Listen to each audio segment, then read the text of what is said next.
nós repercutimos aqui a situação da Magda, né? Da Magda Chambriard, que é a nova presidente da Petrobras, fazendo suas manifestações a respeito de como vai ser a sua gestão, prioridades do seu mandato à frente da companhia, que é estatal. Afinal, o Brasil é o principal acionista, e quando a gente fala o Brasil, nós estamos falando do povo brasileiro, porque o Brasil vai investir com o quê? O país, o Estado brasileiro vai investir com o quê numa companhia? Com dinheiro dos impostos, que é o único dinheiro que o país tem, né? Um país só tem dinheiro provindo oriundo dos impostos, dos pagadores dos impostos. Então, de certa forma, é verdade quando se diz que a Petrobras é do brasileiro. Se o dinheiro é dos impostos, que é posto lá, a Petrobras, né? Todos nós, através dos nossos impostos, de alguma maneira, temos essa participação na Petrobras. E a Magda Chambriard, ela falou, mas ela não falou nada, ou pelo menos não foi dado nenhum destaque para a questão da paridade de preços com o preço internacional do petróleo, que era uma prática que vinha sendo adotada antes desse governo, né? Até o final do governo Jair Bolsonaro, já durante também o Michel Temer, enfim, a paridade de preços com o mercado internacional para evitar que a companhia tivesse surpresas desagradáveis e tivesse que absorver o prejuízo, né, dessa não adoção da paridade nos preços internacionais. E ela não se manifestou a respeito disso. Nada, absolutamente nada. E quando a gente falou com a Rita Mundinha aqui na semana passada, ela disse: olha, Odair, os preços dos combustíveis estão sendo mantidos, mas de forma artificial, porque lá fora está variando os preços. Então nós temos essa variação que a Petrobras não está repassando aos preços dos combustíveis, e essa variação pode ser tanto positiva quanto negativa. A gente sabe disso, às vezes o preço subia, às vezes o preço desce, de acordo com essa variação que acontece no mercado internacional. E aí a Magda Chambriard não falou nada a respeito, e a gente repercutiu isso na nossa enquete do dia de ontem. Qual política de preços de combustível você prefere? Aí eram duas alternativas. Aquela política com intervenção estatal, segurando os preços, mas afetando o resultado da Petrobras, a médio e longo prazo, ou a paridade dos preços com o mercado externo, com preços variando, protegendo o resultado da estatal. Vejam que nós tivemos um resultado bem equiparado, basicamente meio a meio. 51% das pessoas votaram que preferem a intervenção estatal, segurando os preços e afetando o resultado da Petrobras. Ou seja, né, o bolso do consumidor em primeiro lugar. Vamos lá, vamos avaliar. Bom, eu sou investidor da empresa através dos impostos, então eu quero que o preço seja mais estável. Tenho essa capacidade como investidor? Não, a gente não tem essa capacidade de decidir. Quem decide é quem está lá nos representando, né, diante do conselho, enfim, e da presidência da estatal. 49% diz não, a paridade dos preços com o mercado externo. Afinal, nós precisamos que a Petrobras tenha resultado, porque se ela não tiver resultado, quem vai bancar o rombo depois e o prejuízo, quem é? É o governo. Com o quê? Com dinheiro. De quem?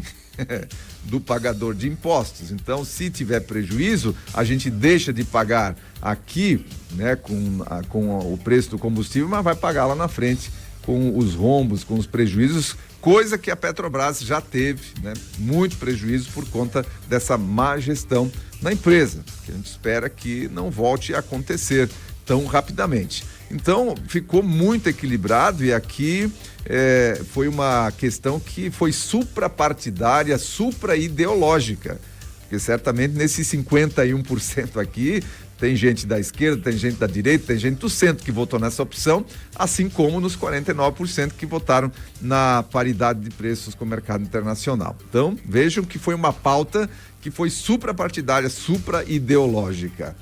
E hoje, então, nós temos uma enquete que já está sendo compartilhada aí nos grupos de WhatsApp. Já vou botar na sequência aqui também, disponibilizar para você no Facebook da Cultura e também no YouTube, na nossa transmissão. Ontem foi um dia de derrotas para o governo no Congresso Nacional. Vou só citar 3 casos aqui. Foi derrubado o veto do Lula, que proíbe o incentivo ao aborto e cirurgia de mudança de sexo. Ele tinha vetado e o Congresso derrubou esse veto. Então, esse incentivo ao aborto e a cirurgia de mudança de sexo foi vetado aí pelo Congresso Nacional, na verdade. Foi derrubado o veto do Lula às saidinhas, ele vetou um artigo lá dessa questão das saidinhas temporárias. E também foi mantido o veto de Jair Bolsonaro sobre a tipificação de fake news. Queriam já tipificar, dar 5 anos de prisão, aí não se sabe quem é que define o que é o que não é fake news. Enfim, tinham colocado a tal jabuticaba em outro projeto ali, de lei de segurança nacional, com relação a tal das fake news. Eles vão tentando de todas as formas emplacar a censura aqui no nosso país. Mas ontem o Congresso também estava atento a isso, ao menos, e manteve o veto de Jair Bolsonaro sobre essa questão da tipificação de fake news. Na sua opinião, então, é a pergunta do dia de hoje. Na sua opinião, qual o motivo desse bloco de decisões aí do Congresso contrário ao governo? Aí tem 3 alternativas. A primeira, presta atenção aí nas alternativas. Primeira alternativa, a oposição está ganhando força e aliados com a perda da popularidade de Lula? Porque sabe como é que é? Principalmente o Centrão ele vai para onde, né, a onda vai. Se a onda tá melhor para cá, ele vai para cá. Se a onda tá melhor para lá, ele vai para lá. Ele quer estar sempre na crista da onda. Então, como de repente o governo está perdendo força com a queda da sua popularidade, a oposição está ganhando força e por conta disso. A segunda alternativa, o Congresso está mostrando sua força para poder barganhar em outros projetos. Na verdade, é só um toma lá da cá, continua, toma lá da cá. O Congresso só está querendo mostrar força. E aí, lá na frente, quando o governo vier com outros projetos, sabe que tem que molhar a mão do Congresso para poder ganhar alguma coisa por lá, aprovar algum projeto. Ou um alinhamento do Congresso com os anseios da população, que é a terceira alternativa. Será que é um alinhamento nesse momento do Congresso com os anseios da população? Então estão aí as 3 alternativas para você votar, participar, inclusive compartilhar nossa enquete nos seus grupos também de amigos.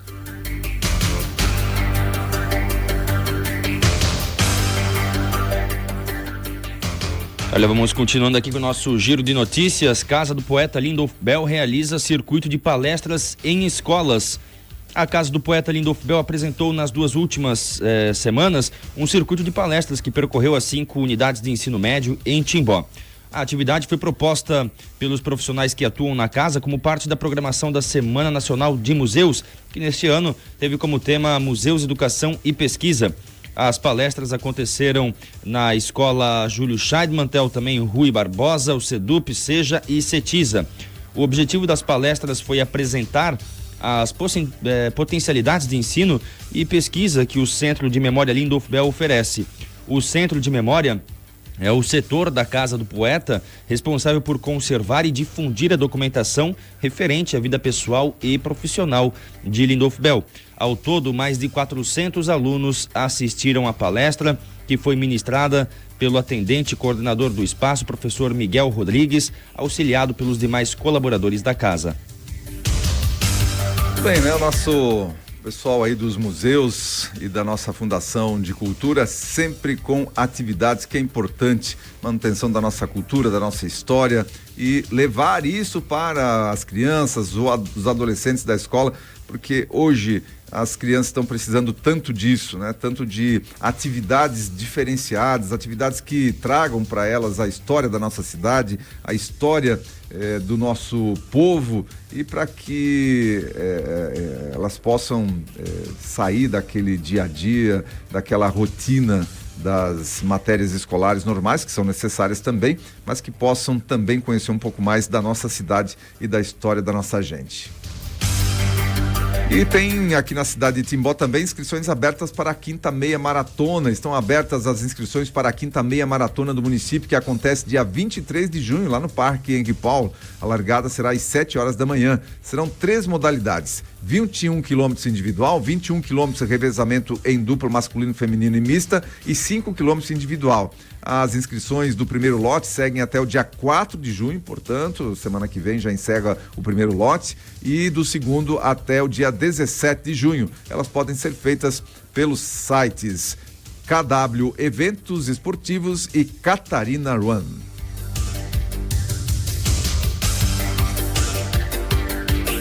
E foi inaugurada a nova sede do 32º Batalhão da Polícia Militar de Santa Catarina, em Indaial. Um momento já esperado por muito tempo.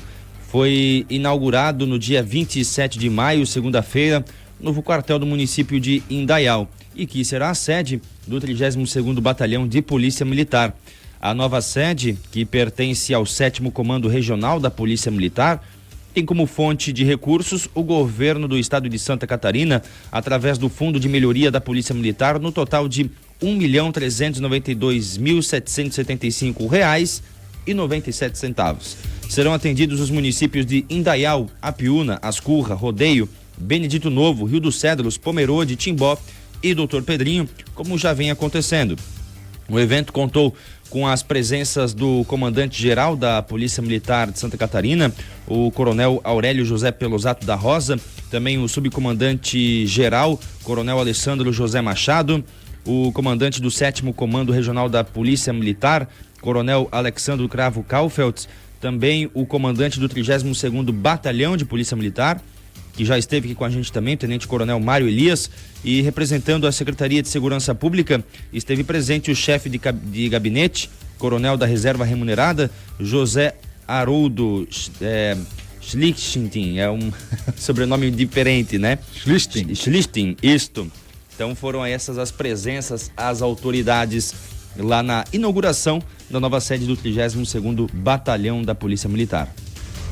Um evento importante aqui para nossa comunidade, para nossa região. Afinal, a Polícia Militar presta relevantes serviços aqui para nossa comunidade, para nossa região, e agora com sede própria, né? Anteriormente pagava aluguel, uma sede que não era tão adequada às necessidades ali do batalhão. Agora tendo sua sede própria. Parabéns aí para o coronel Mário Elias, né? Que agora tem uma casa, está de casa nova aí para comandar a sua equipe. Vamos lá, vamos repercutir aí as situações que nós estamos repercutindo aí na nossa enquete, o dia de hoje também. Olha, em derrota do governo, o Congresso derruba veto às saidinhas. O Congresso Nacional derrubou ontem, terça-feira, o veto do presidente Lula à lei das saidinhas. Em derrota para o governo federal, a oposição manteve o trecho da lei 2.253/2022, que impede presos do regime semiaberto a saírem dos presídios em feriados nacionais. Foram 366 votos a favor da derrubada do veto de Lula e 140 contrários. O líder do governo no Congresso, senador Randolph Rodrigues, que está sem partido no momento, conseguiu adiar por 2 sessões a análise das saidinhas, mas não foi o suficiente para articular a manutenção do veto. O presidente sancionou a lei das saidinhas em 11 de abril, mas vetou o trecho que proibia a saída dos detentos para visitar suas respectivas famílias. À época, o ministro da Justiça, Ricardo Lewandowski, disse se tratar de um veto pontual apenas. A proposta mantém a saída temporária apenas aos presos em regime semiaberto que usem o benefício para realizar um curso supletivo, profissionalizante ou de instrução de ensino médio ou superior. A legislação brasileira atualmente já nega a saidinha para condenados por crimes hediondos, com morte como resultado. O texto aprovado busca aumentar essa restrição aos casos de crimes cometidos com violência ou grave ameaça. A PL das saidinhas também prevê o exame criminológico, que alcança questões de ordem psicológicas e psiquiátricas como requisito para a progressão do regime. Ou seja, foi vetado aí a situação do que o governo tinha liberado, né, através do seu veto, liberada a saidinha em feriados. Enfim, os presos teriam, com base na legislação como estava, 35 dias de férias da cadeia. Aqueles que já estão em regime de progressão, claro, 35 dias de férias da cadeia. Qual é o você que está me ouvindo aí, que é profissional liberal, né? A não ser que você já tenha uma empresa aí que possa realmente decidir quando quer ou quando não quer trabalhar, mas você que está na labuta diária aí, quem de vocês aí tem 35 dias de férias por ano? 35 dias de férias por ano, hein? Eu não tenho todos esses dias de férias aí por ano, não tenho não. E você tem? Pois é, o projeto previa esses 35 dias de férias por ano dos presos para poderem visitar suas famílias. Afinal, o sistema carcerário tem pena, né, dos apenados aí, para eles poderem visitar suas famílias. Coitadinhos, né? Eles cometeram seus crimes aí, estão pagando por eles, mas coitados, são reeducandos, né? Reeducandos. E, enfim, né? Essa discussão vai longe, é uma discussão, inclusive, para o nosso Política com Pimenta, aí para saber a posição dos nossos queridos comentaristas. Certamente a gente vai debater sobre isso nas próximas edições. Mas o fato é que o Congresso Nacional, de certa forma, atendendo aos anseios da comunidade, da população, porque quando a gente faz enquete aqui a respeito da saidinha, a maioria é contra essa questão da saidinha. A gente sabe que muitos presos não voltam, há um percentual de presos que não volta para a cadeia. Desses, há um percentual que comete crimes, inclusive crimes graves, né, durante a saidinha. Enfim, e o Congresso derrubou o veto do governo, mas já há quem diga que isso vai subir para o Supremo, vai ser judicializado. E aí a voz do povo, através do Congresso Nacional, acaba não valendo nada. Vamos ver se isso vai realmente ir para o Supremo Tribunal Federal ou não. A gente espera que não, porque hoje o Supremo Tribunal Federal está sendo usado aí como um terceiro turno das votações ali no Congresso. O Congresso vota, o presidente sanciona ou não, ou veta ou não alguma coisa, volta para o Congresso, e aí, se não é de acordo com aquilo que o governo quer, vai lá para o Supremo Tribunal Federal, e aí a gente já sabe o que acontece por lá.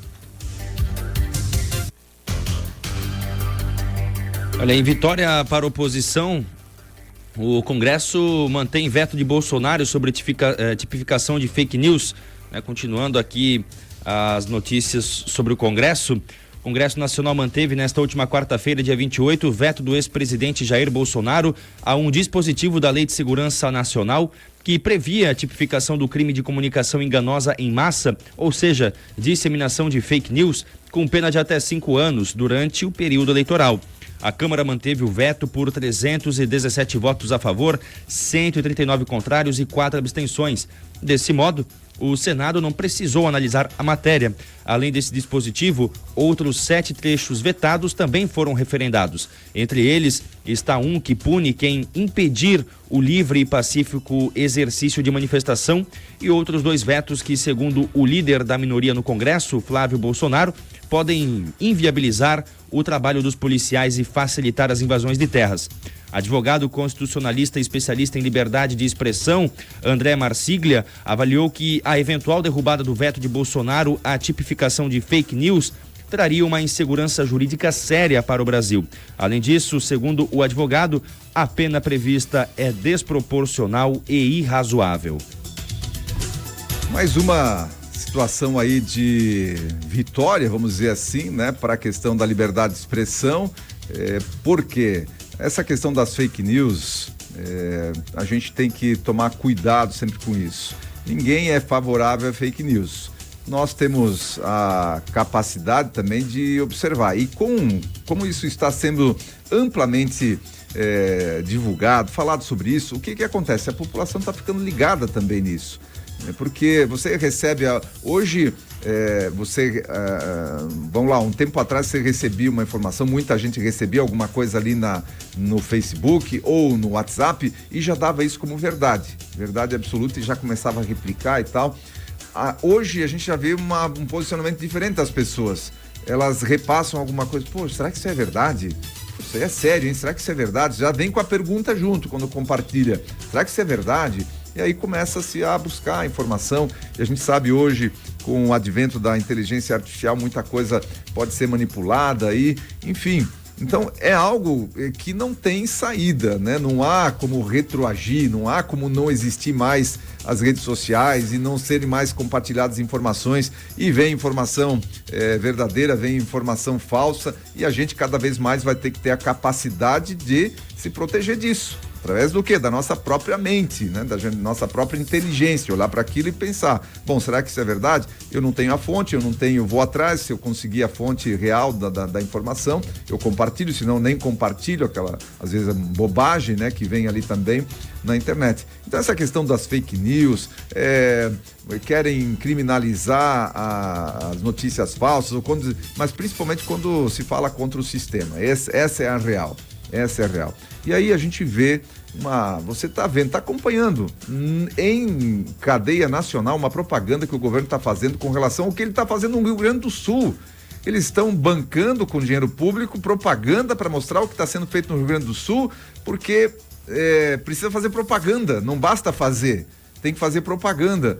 Porque e ainda finalizam lá, cuidado com as fake news, né? Cuidado com as fake news, e na própria propaganda do governo tem uma fake news, porque ele fala que o maior porta-aviões do Brasil está lá no Rio Grande do Sul. Que porta-aviões? Que o Brasil não tem porta-aviões. Brasil, pesquisa aí, você agora vai atrás da fonte. O Brasil não tem porta-aviões. O que está lá no Rio Grande do Sul é uma base lá onde pousa helicóptero, mas porta-aviões é outra coisa. Porta-aviões é que recebe jatos, né? Os jatos ali da aeronáutica. Não tem. O Brasil, o último porta-aviões que o Brasil teve foi inoperado. A gente comprou ele da Marinha da Inglaterra, já usado, e por falta de manutenção e necessidade de manutenção muito cara, ele foi inativado, esse porta-aviões. E o próprio comandante das Forças Armadas e da Aeronáutica disse que a gente não teria condições de manter um porta-aviões hoje, porque pelo orçamento que a aeronáutica tem, não teria condições de manter um porta-aviões. Então, o que está lá no Rio Grande do Sul hoje é um navio, plataforma lá, que recebe helicópteros. O Brasil não tem porta-aviões. Então está sendo dito toda hora aí, você vai ouvir isso na propaganda do governo, que o maior porta-aviões do Brasil. E quem é que vai agora combater a fake news do próprio governo, hein? Então precisa bancar propaganda para dizer o que está fazendo lá no Rio Grande do Sul, vai lá e faz. A propaganda, a melhor propaganda nesse caso é o que vai acontecer de bom por lá. Eu estava acompanhando uma matéria sobre os bares e restaurantes lá do Rio Grande do Sul. O pessoal não sabe o que fazer. Olha só, muita gente afetada na sua estrutura, tem gente que não está recebendo insumos para poder atuar, tem gente que não tem energia, tem gente que tá sem água, sem energia ainda. E o seguinte, isso, presta atenção no que eu vou falar aqui, semana que vem é dia de folha de pagamento. Tem muita gente, muito empresário lá no Rio Grande do Sul que não sabe o que vai fazer com a folha de pagamento, não tem dinheiro, simplesmente os restaurantes não estão faturando faz tempo. E se não fatura, o giro, não tem giro, como é que vai pagar folha? Falando só desse ramo de atividade, o pessoal está desesperado lá, como é que vai?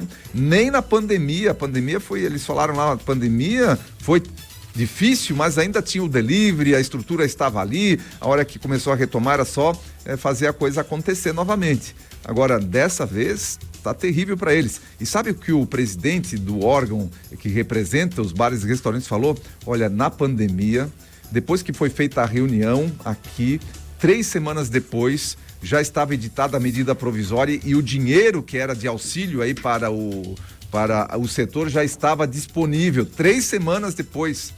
E com relação a esse assunto, já faz mais de 1 mês e a medida provisória nem editada foi ainda, do auxílio, de fato, para esse setor e para outros setores lá. Então o governo tem que parar de fazer propaganda barata no sentido figurativo aí, mais cara para os cofres públicos, e agir mais para ajudar aquela população lá do Rio Grande do Sul. E o Putin, né? Não bastasse tudo que está passando aqui no Brasil, agora o Putin, o presidente russo Vladimir Putin, ameaçou ontem, olha só, a Europa com graves consequências caso os países da OTAN permitam que a Ucrânia utilize armamento ocidental contra alvos no território russo. Esses representantes dos países da OTAN, especialmente na Europa, especialmente em países pequenos, devem estar cientes com que estão brincando. Olha só as ameaças aí do Putin. Eles devem lembrar que geralmente tratam-se de estados com territórios pequenos, mas densamente povoados. Olha, vejam só a ameaça do cara.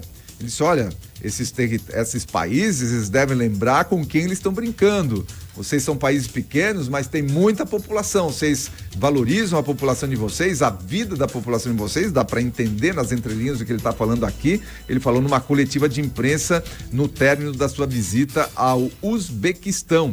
Putin destacou que esse fator é o que eles devem considerar antes de falar sobre o lançamento de ataques contra o interior do território russo. Então, o Putin mostrando os dentes lá para países que ameaçam atacá-lo. E, gente, nenhuma guerra é interessante, né?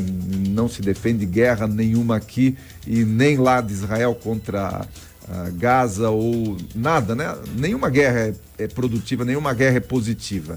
E a gente só vê a escalada dessas guerras aumentando e o Putin, como eu falei, mostrando os dentes aí para os países que ameaçam, através da Ucrânia, atacar o território russo. E não para, né? Se falava no começo dessa guerra lá da Rússia contra a Ucrânia que era um conflito que ia durar alguns meses e tal, e olha o que está acontecendo por lá. E olha, vamos falar também da China. A ditadura da China cria Big Brother para vigiar cidadãos. Isso não é nenhuma novidade por lá no território chinês. O regime comunista do ditador chinês Xi Jinping fortaleceu ainda mais seu sistema de controle. Reportagem aí do jornal New York Times mostrou que em uma delegacia de polícia em Pequim há folhas de papel com informações detalhadas de cada apartamento de um complexo habitacional da região, por exemplo. Essas folhas contêm nomes, números de telefone e outros dados dos moradores. O detalhe principal é uma codificação por cores das unidades. Verde significa confiável, amarelo para requer atenção e laranja para controle rigoroso. Um policial, inclusive, inspecionou a parede e marcou de amarelo a folha. Nessa reportagem ali, né? Mostra o policial inspecionando, marcando de amarelo a folha, que se refere a um dos apartamentos, de onde os moradores se mudavam frequentemente, e classificou como de alto risco. A marcação significa que haveria uma visita de acompanhamento na residência. Então, esse tipo de governança local é o que o ditador, o Xi Jinping, ele quer mesmo, né? Que seja mais visível, que seja mais invasivo e sempre vigilante às supostas ameaças. Os policiais patrulham prédios e ouvem vizinhos em conflito, enquanto funcionários recrutam aposentados para atuar como olhos e ouvidos extras. No local de trabalho, empregadores nomeiam consultores de segurança que reportam suspeitas à polícia. Durante a pandemia de Covid-19, a vigilância se expandiu para rastrear quase todos os residentes urbanos.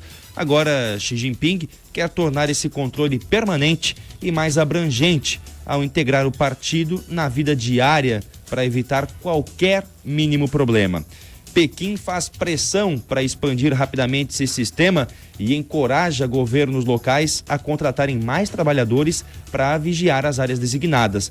No mês passado, o partido emitiu diretrizes sobre o gerenciamento desses trabalhadores ao pedir um treinamento ideológico mais forte e ao formalizar recompensas e punições.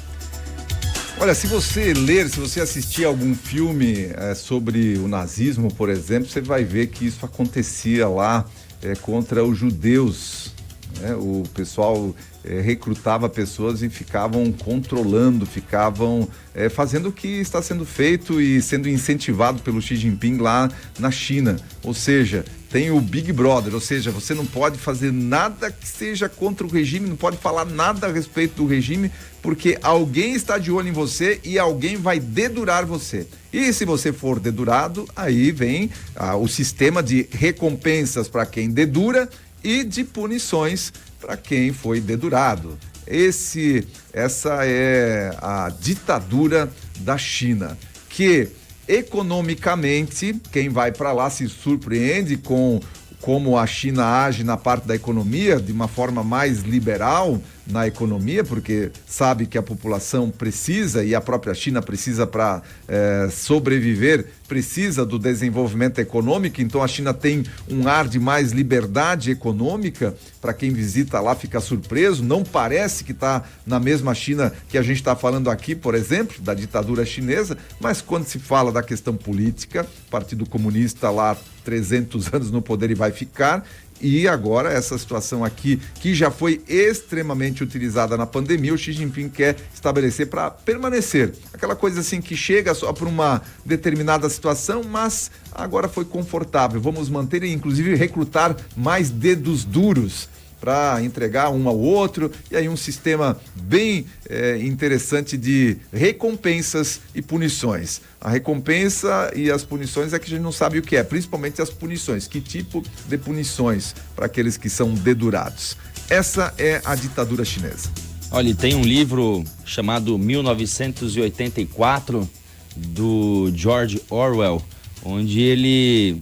uma ficção, né? Livro publicado lá em 1949, você pensa, e em um desses devaneios aí, né, literários da cabeça aí do George Orwell, ele cria o Big Brother, que vem a ser o grande irmão, que trata aí de um estado totalitário, sempre vigilante, e olha, qualquer semelhança não é mera coincidência. A ficção está saindo dos livros e chegando à realidade. Muito bem, são 7h35. Esse foi o nosso giro de informação na manhã desta quarta-feira. Ofertas mês de maio, mês